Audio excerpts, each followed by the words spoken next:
Anyway, so the campaign was just okay.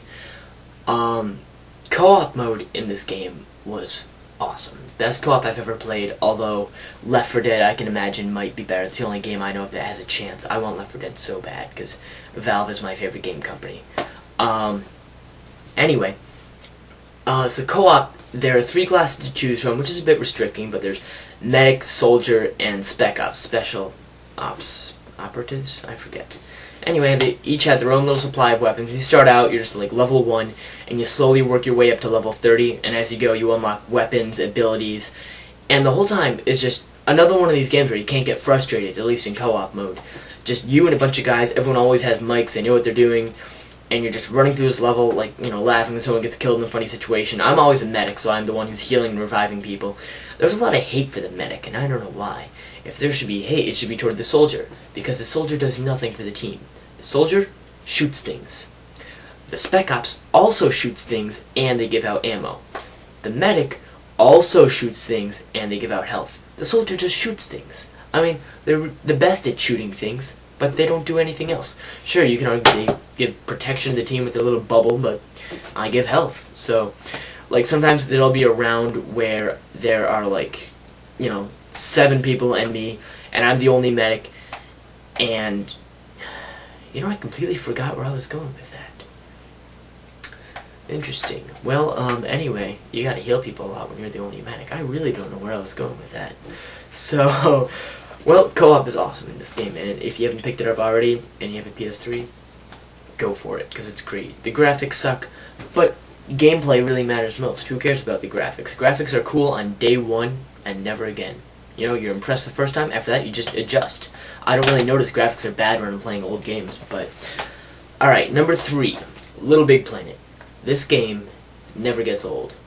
I've been playing this quite consistently since October. All the main levels from the campaign are still great, online is awesome, and the best part is the user-created content, because there are, like, hundreds of new levels a day, and people say, oh yeah, but they're all stupid. No, they're not all stupid. You're stupid. Go to the front screen and all the most played levels are there. And sure, there's a couple of those stupid trophy earning levels, but most of them are levels better than the campaign levels. I mean, Serious God, a few days ago we were messing around with our friends and we found this one level where you're being chased by a shark. If you have Little Big Planet, you probably know what level I'm talking about. That was, I have to say, that comes pretty close to most campaign levels. I mean, there's just so much creativity in this game, and yeah, it's a cartoony, happy, colorful game, but it's just awesome. This game is awesome, and if you have something bad to say about this game, sure, everyone's entitled to their own opinion, but if you dislike this game, you're obviously biased towards some other console or something, or just towards shooting games. Like, yeah, obviously I used to be biased toward PS3 with my 360 comparison videos and everything, but there are some games for other consoles that I like. It's like, if you really think you don't like games, all games for one console, you're just being ignorant. You're just fooling yourself. There's no way you can think all games for one console are bad. Gears of War, great game. I don't know how you can argue that. Gears of War is an awesome game. Halo, also an awesome game. There are plenty of awesome games for all consoles. I just chose PS3 because, I don't know, I've liked Sony for a long time, and I think about now it's paying off. Anyway, next favorite is, well, the Orange Box if you count it as a whole game, but I'm just referring to Half-Life 2 right now. If you've played Half-Life 2, you probably know that it is one of the most epic games ever. It's just, personally, I hate campaign games. Campaign games are for people who don't like a challenge. I mean, like, yeah, boss fights are hard, some battles are hard, but online is harder. You know, like online your KDR is close to 1. Campaign, your KDR might be close to, you know, 500. It's, I don't know. I just prefer multiplayer because it's real people, it's a real battle, it's a real challenge. Campaign games, not so much. Just the AI is just usually stupid. The AI doesn't even want to kill you. But Half-Life 2 has some great AI. It's an amazing puzzle game, and it is simply so fantastic that I don't see how this can't make it into someone's top 5. I mean, if it's not your thing, let me know. I will be impressed. If you've played all of Half-Life 2 and it's not on your top 5 list, I am amazed. Because, I don't know, I guess it takes a lot of self-control to not appreciate this game.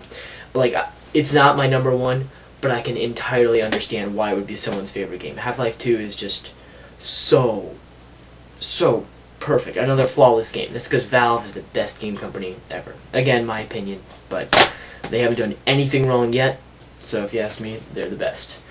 And my next favorite, Warhawk. You're probably not surprised since I've got a couple of Warhawk videos floating around on my other channel, which sort of died, GameToth. It was like all Warhawk vids, but Warhawk is basically a reincarnation of Battlefield 1942 or Star Wars Battlefront. I believe 1942 was first, but actually I'm not sure. Anyway, in this game, the thing about Warhawk is there's so much going on at once. If you go to the map called Acropolis Assault, if you play this game, you know what I'm talking about. It is just this all-out battle. You've got jeeps flying by, APCs, tanks, planes going overhead, bombs being dropped, rockets flying around. It looks like you're watching a war movie. Sure, the graphics aren't the greatest. The graphics are like, you know, they're pretty good. They were impressive for their time. This game came out in 2007, keep in mind, and I still love it. That's when a game really proves its test, when a year and a half later, it's still amazing. It came out in August 2007, and I got the game in November 2007, and there were still tons of people online, and there are still people online. The only thing is, like any online game, it degrades to the cheapest killing method, which is plane camping. People hovering in planes, shooting people on the ground. You know what the people on the ground can do? Nothing. And I don't want to get in an argument here, but I don't see how you can argue. Yeah, you can throw grenades at the plane. How many times have you killed a plane with grenades? Okay, you could shoot rockets at the plane. So you want me to spawn, get rockets every single time? Do you know how long it can take to find a rocket launcher? Easy solution is to either become a plane camper yourself or get in a tank. That was a solution, because I guess I'm good at picking planes out of the sky with my tank, until the lag went through the roof. Not like jumping around, people spazzing all over the place, but just, you know, you stab someone, they don't die. You shoot a plane with a tank, it doesn't die. And I guess just because they weren't intending their servers. I don't know what there is to do to clean up a server system and make it better, but they didn't do that, I guess. And of course this only started really getting bad like this past September. And if it took a full year for it to degrade to the cheapest killing method, that's saying something. Resistance 2, for example, degraded to the cheapest killing method on day 1, because the carbine is simply the most overpowerful weapon ever in a multiplayer game. I mean, you spawn with any weapon you want, choose the carbine. It's got the noob tube, free kill, it's cheap. Again, I'm not trying to get in an argument, it's just cheap. But, so anyway, the thing is with Warhawk, any vehicle, any weapon can damage anything. I think there are a couple exceptions, like I don't think sniper rifles can damage turrets, but who snipes turrets? They're not even moving. That's just stupid. Anyway, so there's flak turrets, missile turrets. Both those can take down, they're designed to take down planes. They can still take down people, tanks, and stuff. You know, tanks can take down absolutely anything. You got the sniper rifle to take down planes and soldiers. APC can ram through jeeps. Jeep has a gun on the back. And it was just the only game I've ever played that truly creates a real online battle with, like, real people. You know, Star Wars Battlefront doesn't count because there's AI. In this game, there's no AI. It's just a real battle.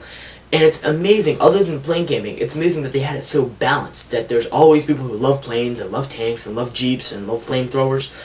And for me, I'm the assault guy. That's just what I do. I love the really powerful weapons, but at the same time, I'm really stealthy. You know, I don't just charge into a base with my flamethrower and get shot in the face. I sneak around to the back and then take the base single-handedly with a really powerful, not-so-subtle weapon.